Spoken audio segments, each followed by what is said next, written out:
Hello everybody and welcome back to the Premier Guns YouTube channel. Today we are going to be looking at frequently asked questions that we get here at Premier Guns in the shop, whether we're talking to new shooters, people that have only just started shooting, or even experienced shooters. We still get questions, you know, nobody knows everything. What we're going to look at today, as you can see, there's a lot of equipment out on the table. We're going to run through the features on guns that some people know, they don't know, what they do, etc, etc. We're going to go into not mass amount of detail, but we're going to, you know, run over them quickly so everybody sort of has an idea of what we're on about.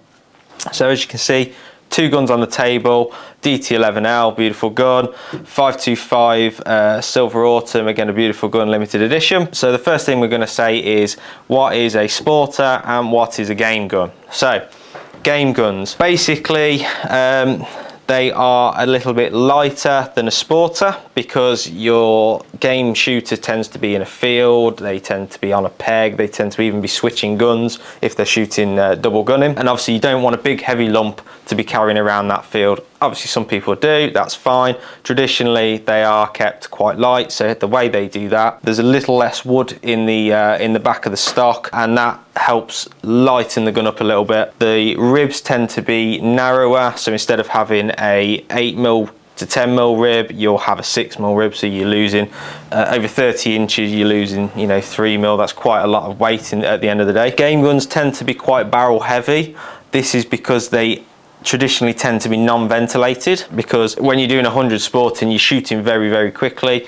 When you're doing a game shoot, you might shoot one, have a break for a minute, then do another couple of shots. So you're not pounding the cartridges through as you would with a sporter. The drop at heel and the drop at toe tend to be lower, reason being traditional game shooters shoot flat, so they see no rib. So shooting flat is when we say we see no rib, just the bead. Palm swell, non-existent, very slim, very sleek. The fore ends tend to be a game fore end, rounded, again very slim, very sleek. Idea is obviously you're moving around a lot. You might have a bird over there, you might have a bird over there. You need to be pretty quick. A good example, the opposite of that would be a glove grip fit. You know, you haven't got the maneuverability of the gun. It's very much locked into your body, because you know where the clay is coming essentially, so you don't need as much flexibility. They tend to have quite nice engraving, game guns do, because obviously traditional game guns used to be very beautifully engraved. It's nice to have a nice gun as well, show it off a little bit. Nice woodwork, oil finished, and this particular one has also got teardrops or dropper points, however you want to say it, which are these little teardrops on the side of the stock, which in Browning's terms denoted higher grade wood. So that's pretty much what a game gun is. A sporter tends to be heavier because you are trying to absorb as much recoil as possible, because you are putting more loads through, especially if you're doing 100 sporting. You're doing 16 targets at one stand, 8 targets at another, 10 targets at another, and it's quite quick. That's another reason you have the ventilated barrels, is to aid the cooling as well as the rib. You will see ventilated ribs on game guns as well. The ribs tend to be wider. This is the idea of that is to dissipate the heat quicker. This means that then your bead isn't disturbed by heat haze, and you can essentially, although you're not supposed to be looking at the bead, it doesn't put you off the target as much. Palm swell on this DT11, not all sporters have palm swell. What that is as you grab the gun in your hand, in the pistol grip there is a palm swell, fills your hand up nicely, makes the gun feel really secure. They can be added on, but it doesn't look very good in my opinion. Or you can go down the route of custom stock and have one fitted to a gun that perhaps didn't have a palm swell. Bit more wood in the stock, as I said. We tried to make, they tried to make the guns a little bit heavier, so this one actually weighs about £8.11, whereas a game gun will tend to weigh about £7 upwards, not really going too far over £8. Again, reason being, on a clay ground, 90% of the time when you're waiting to shoot, you can pop your gun down in a rack. You haven't got to carry that weight with you. Adjustable comb, so these come standard on some sporters, not on all sporters. This is to aid the gun fit, so this is to get that perfect gun fit every time when you put your head on the stock. This can be adjusted up, down, left and right. Taller people tend to need a adjustable comb to get the gun to fit them correctly. Reason being, they tend to have longer necks or higher cheekbones, which is a similar thing that ladies have. So ladies guns like Victorias and Liberty Lights, they tend to come with what we call a Monte Carlo stock. So that would be where you would have a non-adjustable stock in this case, and the gun would be slightly shorter as well. The stock would then rise up, across and down. So essentially there isn't a need for the adjustable comb. However, a lot of people now in the modern day are requiring adjustable combs. The butt pad also plays a part in this. So as you can see down here, we've got the Browning Inflex pads, and we have the Microcore pads from Beretta. We have spacers from Browning, spacer from Beretta. These come in different lengths. I will just also mention that the Beretta field ones are also slightly smaller this way. Sporting ones are bigger, which then goes back to me saying there is slightly less wood in the stock of a game gun. What that basically does is changes what we call the length of pull. So this comes into the gun fitting. This will determine where your head will sit on the stock essentially. This can change, so sporting guns like the DT11, 694, XS Pro, they tend to come with a selection because they are highly adaptable guns. And the other reason being, when you are shooting in the winter compared to the summer, you're wearing more clothes in the winter, so you're adding a layer, 2 layers, 3 layers, whatever, you're going to increase that length of pull. That's going to bring your head back on the stock, which means your head's going to drop. You're not going to be aiming. If you had the gun in the optimum place for you to shoot, it's going to adjust that slightly. So to rectify that, you might put more layers on. We would put the smaller pad on to obviously combat that. And then moving on back into the head of the stock, into the action. The Sporters majority nowadays tend to come with a adjustable trigger. This again is to aid the length of pull to a degree. Some people like it on the tip of the finger, some people like it a little bit further in. It just gets you to that comfortable position. Game shooters, game guns don't tend to have that. It's not a necessity. You're out there to sort of hit the birds and, you know, just go for it. Whereas I would say in a way it's a bit more precision in clay shooting, because you're trying to hit as much as you can. Obviously you are with game shooting as well, but you know, there is scoring involved in sporting shooting, so you're trying to hit, you know, I'm not saying adjusting the trigger will make you hit 10 more clays, but it will make the gun feel more comfortable. You then stop thinking about it, you're then more relaxed, you're then concentrating on what you should be doing to hit that clay. The way this is done on this particular gun with the Beretta is done with a flathead screwdriver, which is supplied with the gun. The adjustable comb, just quickly going back to that, is done with the Allen keys. So you might have one, you might have two. Beretta, this is actually a one we've had fitted to this particular gun by our on-site gunsmith, but the Beretta ones will come with a T-bar Allen key. One bolt does the grub screws on the side and the post in the middle, so you can move it left and right. Adjustable triggers on Browning's XS Pro are also done with an Allen key, so everything on a Browning XS Pro is done with an Allen key. You have a hole in the back of the stock, and to be fair, on the new 525s, the composites, the laminates, it is a nice sleek look, to be fair, because there's no holes in the side of the stock.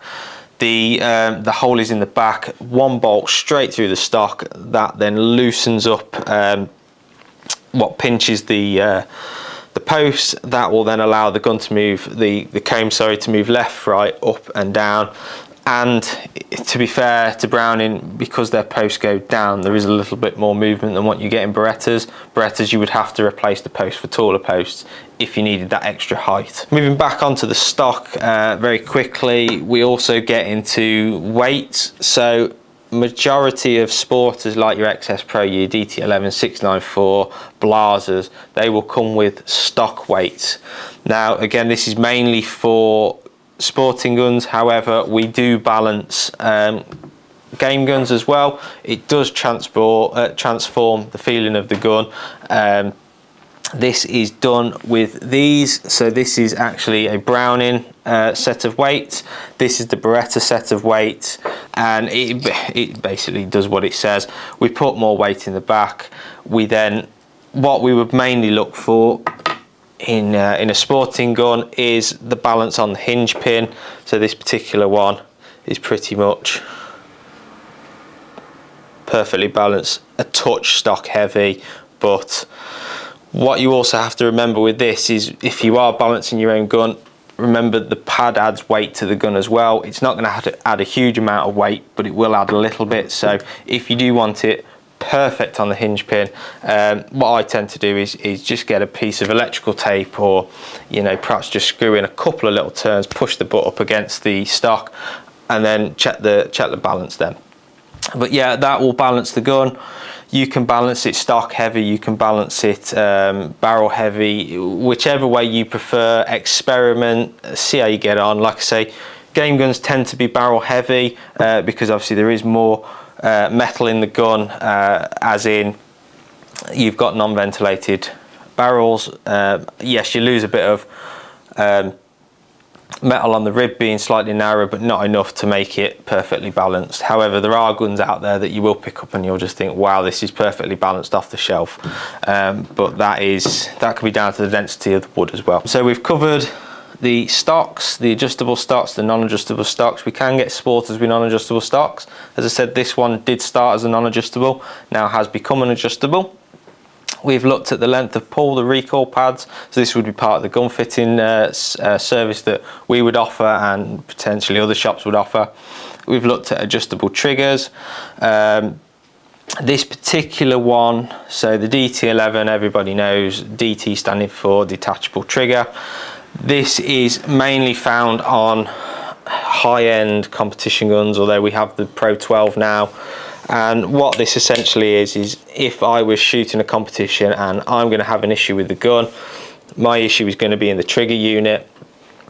The idea was you kept a spare one in your pocket. You have a certain amount of time to repair the gun. So the idea was I've just pushed the safety forward, pushed it forward again. This releases the locking mechanism. This pops straight out. My issue is going to be in there. I pop it down, grab the new one, put it in, and I'm off again. Really good system. It's been really well proven. The new SL2 features it as well. I know there are other guns out there that also have the detachable trigger. But yeah, you won't tend to find that on any game guns. There's just no need.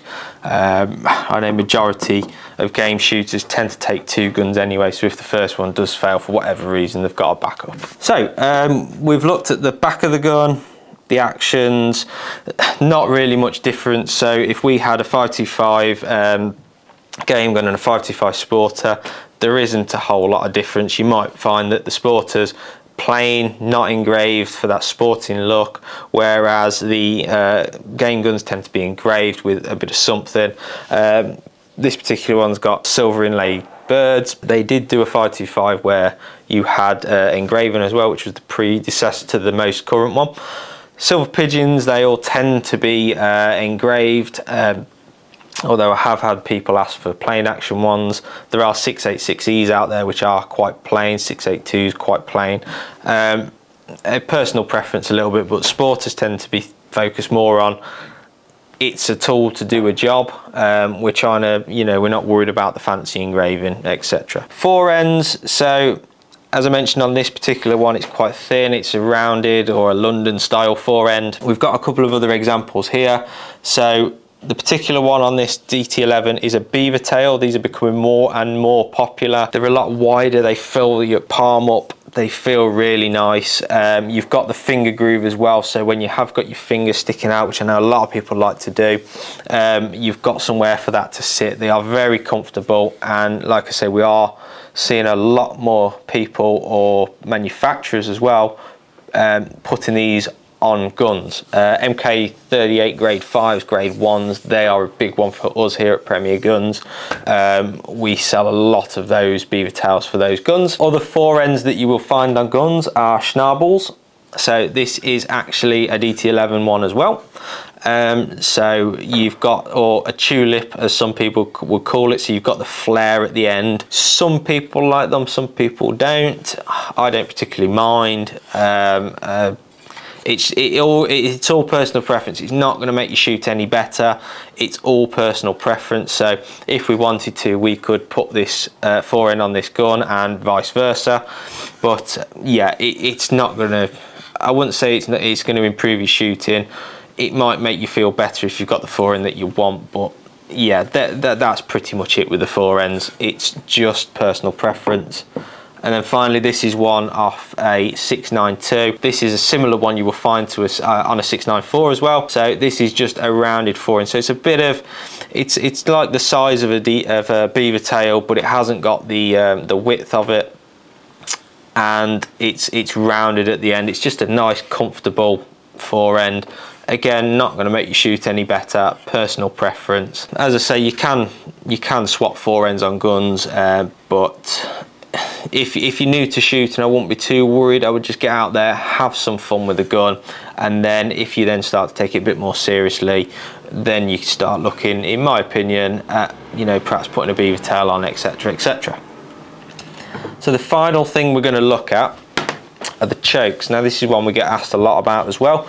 So extended, we have flush, we have teagues, obviously we have a few mullers left as well. Basically the difference is, as it says, extended extends out the end of the barrel. So this is a DT11, 694, 692 Beretta Optima HP extended choke. So what this essentially does is, as it sits in the gun, it will stick out so far. There is two benefits to this. One, the shot actually stays in the choke a little bit longer, so whether you're going to see any difference or not, you know, it's going to hold that pattern for just a touch longer.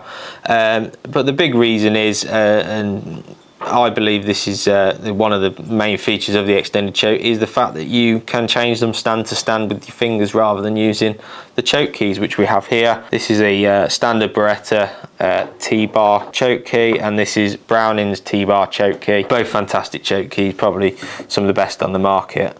And then you get teagues, which are, they use friction, push in, twist, job done.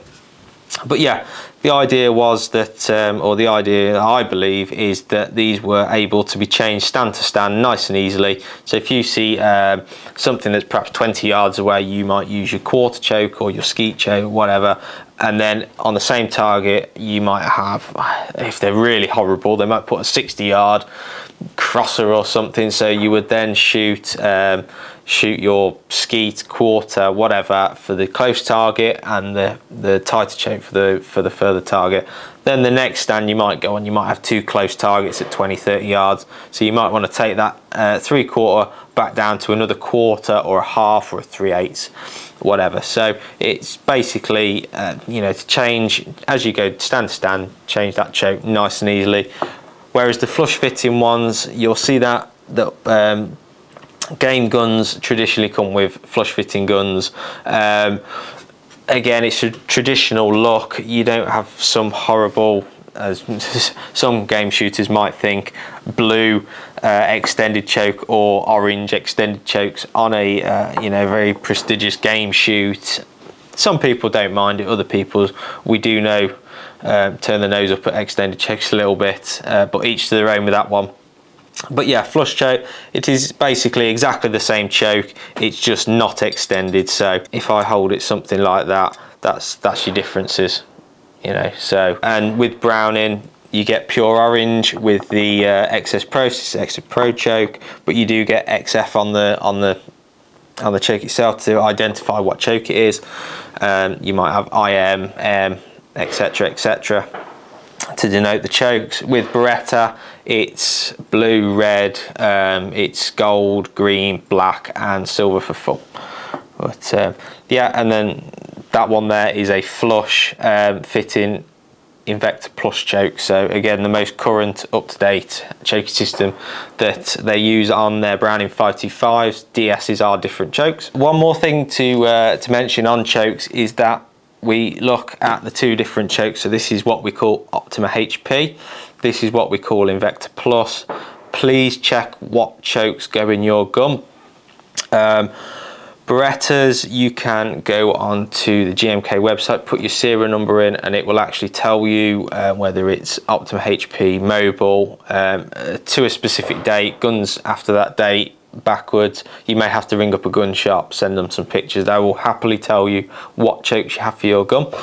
Brownings, if you do own a Browning and you're not sure what chokes go in the gun, if you open the barrels, on the left hand side of the gun, you'll have two bits of writing. The top one will be, in this case, Invector Plus, so that's the choking system used in this particular Browning, and this will also tell you the barrel length as well.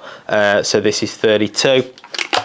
Some Berettas do tell you what the choking is on the barrels.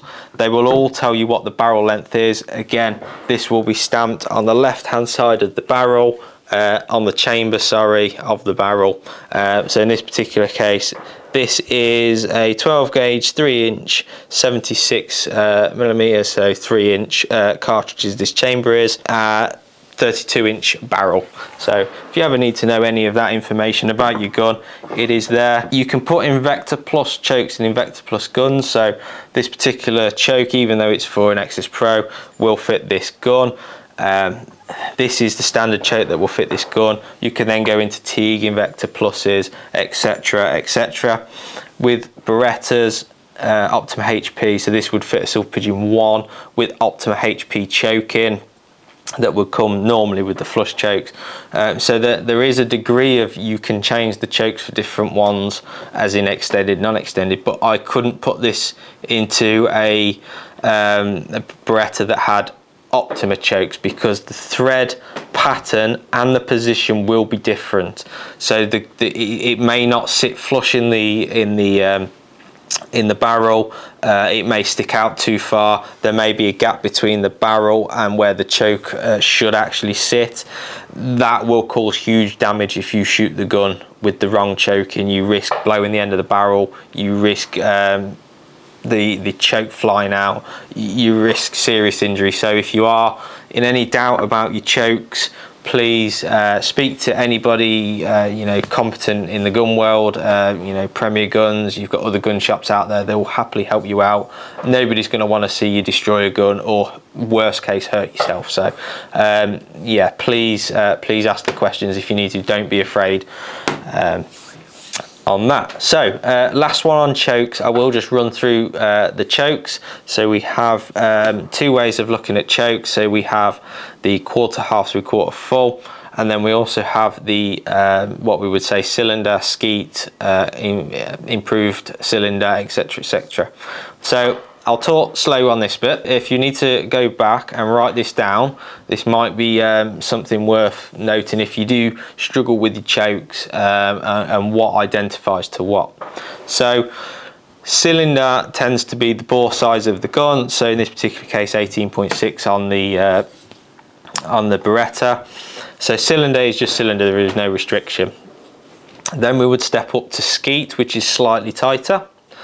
This is then going into a quarter choke, which in other terms in the Browning is known as improved cylinder. So a quarter is known also as an improved cylinder because you have improved the restriction on the cylinder. The next choke would then be, I'm not going to go into 3/8, 5/8, all that, we'll forget that for now, we'll stick with the standard ones. So you've gone from your quarter, your improved cylinder, you're then going to move up to a half. So obviously everybody knows what a half is, 1/2. That is also known in the Browning world as a modified. Moving from modified, we then move up to 3/4. So in Beretta, we've moved to the black choke. In Browning, that is known as improved modified. So you've improved the restriction on the modified choke. Pretty self-explanatory. Moving then into the final choke we're going to look at is full. So in Browning it is literally full, and in Beretta it is full. Pretty simple, that one is. Now we've looked at the standard, I'll quickly run through that again. So cylinder is cylinder, pretty much in as the terms are. A quarter choke equivalates to a improved cylinder. A half choke equivalates to a modified. 3/4 choke into a improved modified, and then finally full and full. Skeet and skeet, pretty much the same in both, a bit like the fulls in the XS Pro. These are just examples I'm using here.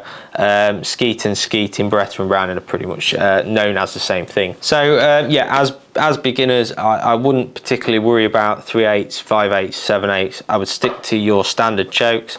When we set up a gun for a new shooter, my words are, depending on what they're doing, if they're shooting sporting, let's put 1/4 and a half in the gun, or if you want to shoot 1/4 or half and half, that's absolutely fine. You can use your barrel selector to choose which one you shoot first. So on the DT11 it's you know, top barrel, bottom barrel. Again, as a new shooter, I wouldn't get your head twisted around that. Just go out, have some fun. We tend to put 1/4 and half in the gun. If you're shooting skeet, we might put a skeet and a skeet, or a cylinder and a skeet in, and just go out and enjoy yourself. Once you've got a bit more confidence with the gun, then we would start looking at going into let's look at the chokes a little bit more. And as you improve shooting, because you've already come for the gun fit with us, so every gun you purchase from us gets a gun fit, we'll have already set the comb up, we will have set the pads up, we'll have set the trigger up for you. We like to see people come back, so within a month, 2 months, once they've been shooting quite a bit with the gun tends to change because your muscle memory is getting better, you're mounting the gun better. We may adjust this, which is where the adjustable comb comes in. We can then just tweak it very slightly here and there, and keep getting this gun to a point where we no longer have to move this adjustable comb. The gun fits, you're hitting your 90s, your 100s. You know, that's where we're all aiming to get. I'm far from that yet, but still working on it. So hopefully that's answered a few questions, some of our most frequent questions that we get asked in the shop, especially, like I say, for new shooters. Hopefully it's answered a few questions for experienced shooters as well. But yeah, if you have any questions, any queries, anything on what we've been talking about, please ask them in the comment section. We do read every comment. Please email us, please call us, we're always happy to help. And yeah, like I say, any new gun from Premier Guns, whether that be here at the shop, or we will be at the game fair on the 26th to the 28th of this month, you will get the gun fit there as well. So we can get the best out of the gun for you, which is essentially what you are paying the money for. So yeah, hopefully that's answered some questions, and hopefully everybody enjoys this video. Thank you very much.